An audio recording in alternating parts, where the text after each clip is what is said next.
여러분 안녕하십니까? KBS 아메리카 뉴스입니다. 식품의약국 FDA가 화이자 백신에 대해 긴급 승인 지침에 부합하고 안전성이 양호하다는 보고서를 발표했습니다.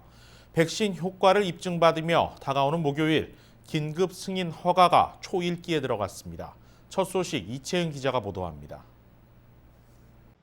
식품의약국 FDA 자문위원회가 화이자 백신의 안정성이 양호하다고 평가를 내렸습니다.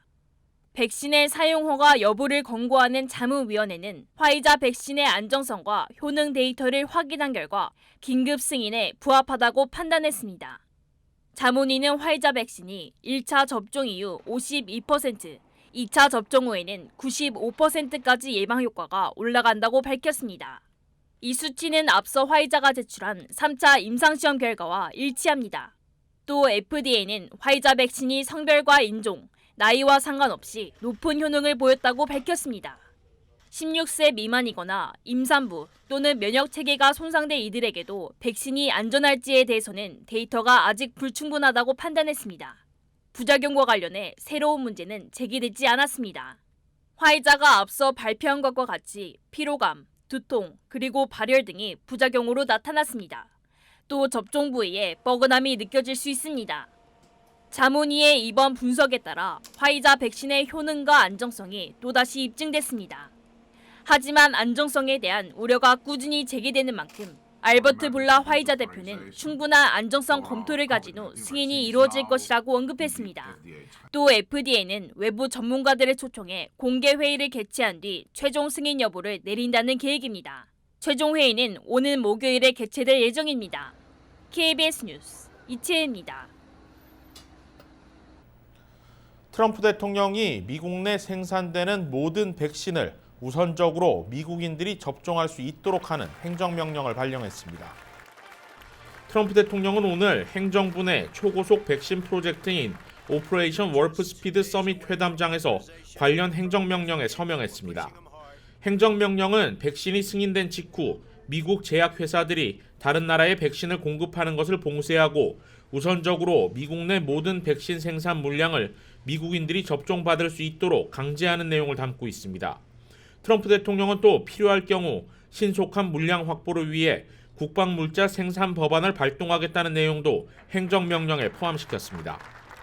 국방물자 생산법은 지난 1950년 제정된 전시대응법으로 국가 위기 상황에서 대통령이 민간 기업들의 군수물자를 생산하도록 지시할 수 있는 권한을 부여하고 있습니다.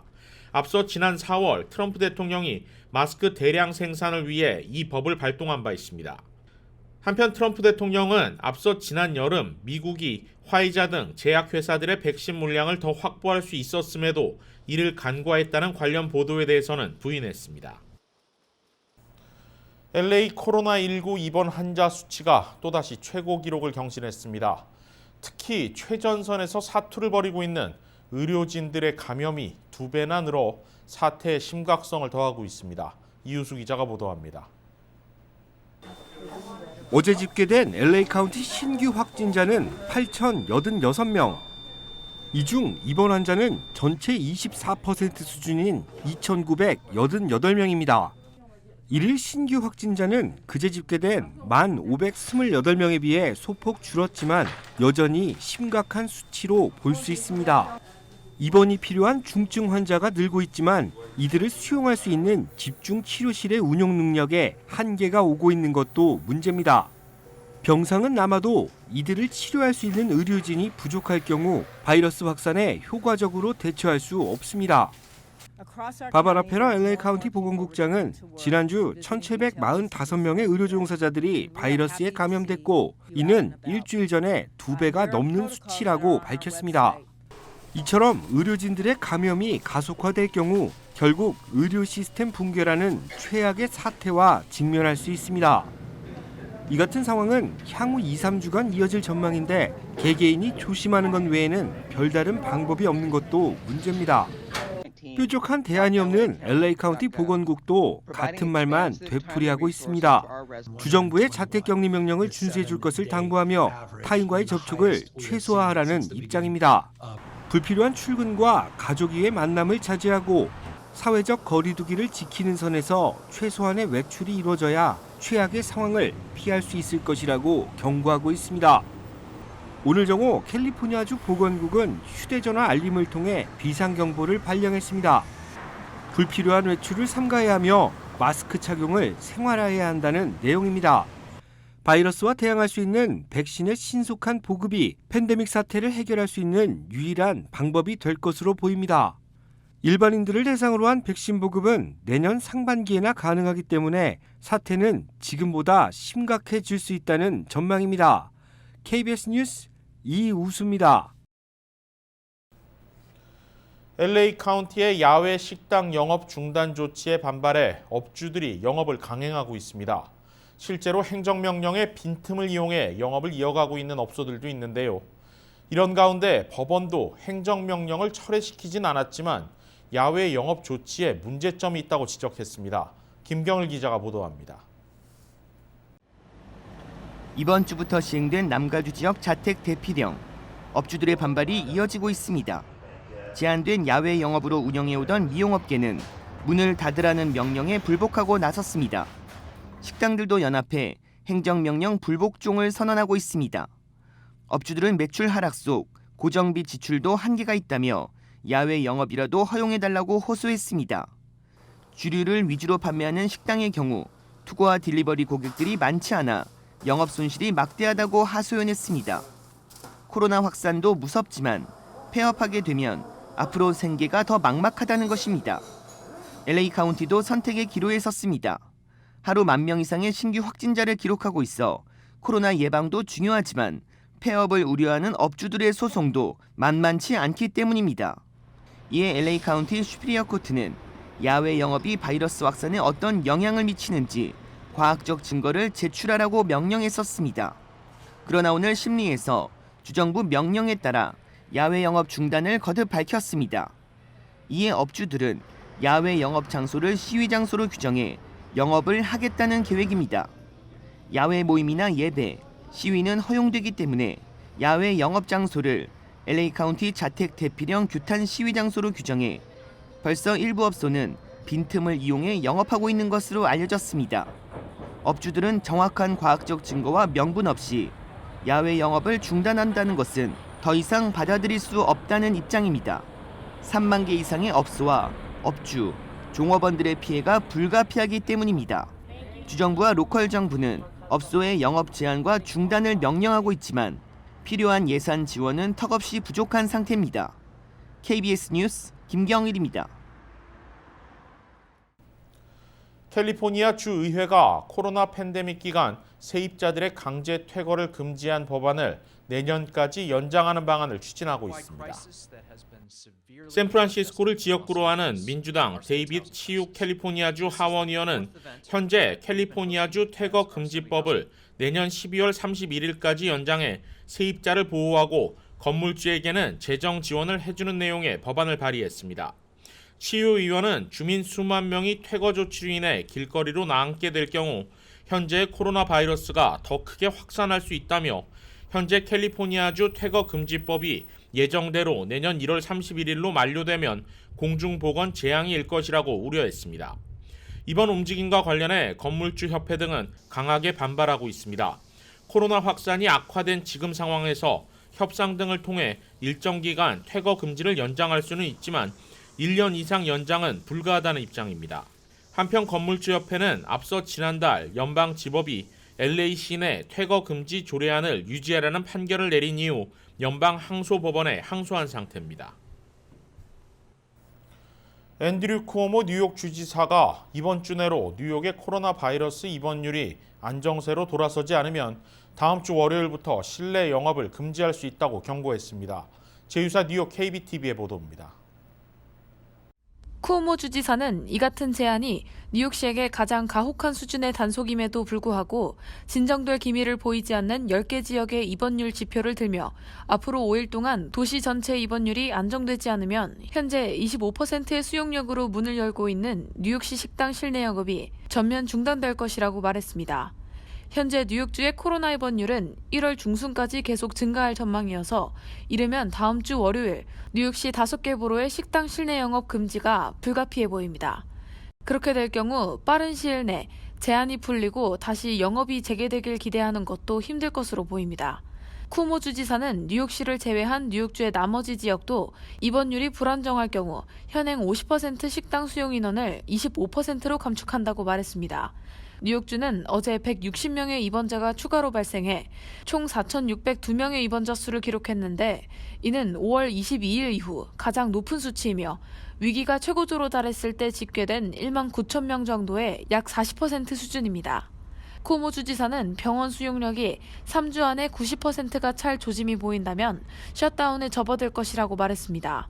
현재는 은퇴한 의료진들의 복귀를 요청하고 비필수 수술 일정을 보류시켜 병상을 25%까지 확보하는 등 코로나 초기 이뤄졌던 병원의 응급 프로토콜을 발동시킨 상황입니다. 어제 기준 뉴욕주의 전체 코로나19 양성률은 4.79%를 기록했으며 신규 사망자 수는 80명으로 지난 6월 이후 최고치로 집계됐습니다. 한편 뉴욕 시내 코로나 확진자 증폭세로 약 2주간 폐쇄됐던 공립교가 학부모와 교직원들의 반발로 다시 문을 열고 단계적으로 등교 재개를 약속했던 빌 드블라시오 시장의 지침에 따라 대면 수업과 온라인 수업을 병행했던 유치원생부터 5학년까지 약 19만 명의 저학년 학생들이 다시 교실로 돌아왔습니다. 이로써 오늘 뉴욕시에서는 의무적인 코로나 테스트에 동의를 한 약 19만 명의 유치원생과 초등생들이 다시 학교를 찾았지만 아직은 시 당국의 코로나 테스팅 자원이 충분치 않아 중고등학생들의 등교 재개는 내년까지 미뤄진 것으로 전해졌습니다. KBTV 뉴스 김은지입니다. 11월 대통령 선거의 승패는 났지만 아직 치열한 선거전은 끝나지 않았습니다. 연방 상원 다수당 지위를 어느 쪽이 차지할 것이냐? 이제 관심은 마지막 남은 조지아주 2석의 연방 상원의원 결선에 쏠리고 있습니다. 11월 대선 개표 결과 현재까지 연방 상원 의석수는 공화당 50석, 민주당이 46석, 무소속 2석입니다. 무소속 의원들이 버니 샌더스 상원의원 등 사실상 민주당 쪽임을 감안하면 실제 의석 분포수는 공화당 50석, 민주당 49석인 셈입니다. 공화당이 과반에 필요한 의석수는 단 1석입니다. 만약 상원 다수당 지위를 확보하면 바이든 행정부가 출범해도 각종 입법과 요직 인준 절차에서 견제할 힘을 갖게 됩니다. 반면 민주당은 2석을 얻어도 공화당과 의석수에서 50대 50 동률이 됩니다. 그러나 이 경우에는 상원의장인 부통령의 캐스팅 보트가 있어 다수당 지위를 차지할 수 있습니다. 현재 조지아주는 2석 모두 민주당 후보들이 공화당 현역 의원들에 도전하고 있습니다. 여론조사 기관 538이 어제 발표한 여론조사에서 민주당 오소프 후보가 48.7%로 47.9%를 기록한 공화당 퍼듀 의원에 앞섰고 또 다른 선거에서도 민주당 워녹 후보가 49.2%의 지지율로 47%의 지지율을 기록한 공화당 래플러 의원을 앞서고 있습니다. Greg, it's very clear that there were issues in this election. There are 250 investigations open, including an investigation into one of my opponent's organizations, for voter fraud. Here we are several weeks after the election, and Kelly Loeffler continues to cast doubt on an American democratic election. It's time to put this behind us and get focused on the concerns of ordinary people. 대선에선 패배했지만 트럼프 대통령은 지난 주말 조지아주 유세에 나섰습니다. 지난 대선이 부정선거였다는 주장을 거듭하며 이번 선거에서 공화당 유권자들의 결집을 도모하고 있습니다. 반면 민주당에서는 대통령 인수 작업과 차기 행정부 구상으로 바쁜 바이든 당선인을 대신해 오바마 전 대통령이 지원에 나섰습니다. 바이든 대통령이 대선에서의 약속을 지킬 수 있도록 힘을 실어줄 것을 호소했습니다. 현재까지 공화민주 후보들 간 격차는 오차 범위 내 접전입니다. 이번 대통령 선거에서 뒤집히긴 했지만 조지아주가 전통적 공화당 강세 지역이라는 점도 변수입니다. 11월 대선에 쏠렸던 관심은 이제 1월 5일 조지아주로 향하고 있습니다. 다국적 시장 조사 기업 닐슨이 내년부터 TV 시청률 조사에 온라인 스트리밍 방식의 시청을 포함하기로 했습니다. 닐슨은 보도자료를 통해 온라인과 오프라인 매체를 결합한 단일 형태의 새로운 시청률 집계 조사 방식인 닐슨1을 발표했습니다. 그동안 닐슨의 TV 시청률 집계에는 지상파와 케이블 방송만 포함되고 최근 성장 중인 스트리밍 방식의 시청은 제외됐는데 앞으로는 스트리밍을 포함한 새로운 조사 방식으로 100% 전환한다는 방침입니다. 새로운 조사 방식은 올해 4분기부터 점진적으로 도입한 뒤 2024년 가을까지 현재의 TV 시청률 조사 방식을 완전히 교체하는 것을 목표로 하고 있습니다. 월스트리트저널은 이와 관련해 닐슨의 목표가 1시간짜리 TV 프로그램 광고와 짧은 유튜브 동영상 광고 중 어느 것이 더 효율적인지를 판단할 수 있는 자료를 광고주에게 제시하는 것이라고 전했습니다. 닐슨 데이터에 따르면 미국 시청자들이 올해 3월부터 8월까지 시청한 12조 2천억 분 가운데 기존 TV 플랫폼은 11조 1천억 분, 스트리밍을 통한 시청 길이는 2조 8천억 분에 달하는 것으로 집계됐는데 그 격차는 매해 줄어들고 있습니다. 한인타운 청소년회관 KYCC가 연말을 맞아 온라인 자선 무료 콘서트를 개최합니다. KYCC가 매년 월트 디즈니 콘서트홀에서 개최해온 자선 콘서트는 올해 코로나 팬데믹으로 인해 온라인으로 개최됩니다. 이번 콘서트는 유명 한인 코미디언 PK가 진행을, 할리우드 배우 존 조와 아이돌 그룹 드리핀, 한인 바이올리니스트 안중성과 유튜브 스타 클라라 씨 등 미국에서 활동하는 다양한 아티스트들이 출연할 예정입니다. 온라인 콘서트는 무료로 온라인에서 관람할 수 있으며 공연을 통해 모아지는 기부금은 전액 저소득층 청소년과 가족들을 위한 프로그램에 사용될 예정입니다. 코로나 사태 이후 은행 역시 직접 방문보다는 디지털 금융 서비스를 선호하는 사람들이 크게 늘어났죠. 최대 한인은행인 뱅크 오브 호프가 이에 발맞춰 디지털 지갑과 송금 서비스를 시작합니다. 뱅크 오브 호프는 온라인 금융거래 서비스인 디지털 지갑과 젤 송금 서비스를 오늘부터 시작한다고 밝혔습니다. 상대의 이메일 주소나 휴대전화로 간편하게 송금과 입금이 가능한 젤은 뱅크 오브 호프 온라인 또는 모바일 뱅킹 앱에 등록해 사용할 수 있습니다. 또 디지털 지갑은 삼성페이와 애플페이, 구글페이 앱에 뱅크 오브 호프의 데비카드를 등록해 모든 온라인과 오프라인 결제 시 사용이 가능합니다. 뱅크 오브 호프는 이번 디지털 금융 서비스 런칭과 함께 웹사이트에 디지털 뱅킹 탭을 새로 개설하고 자세한 서비스 관련 정보를 제공하고 있습니다.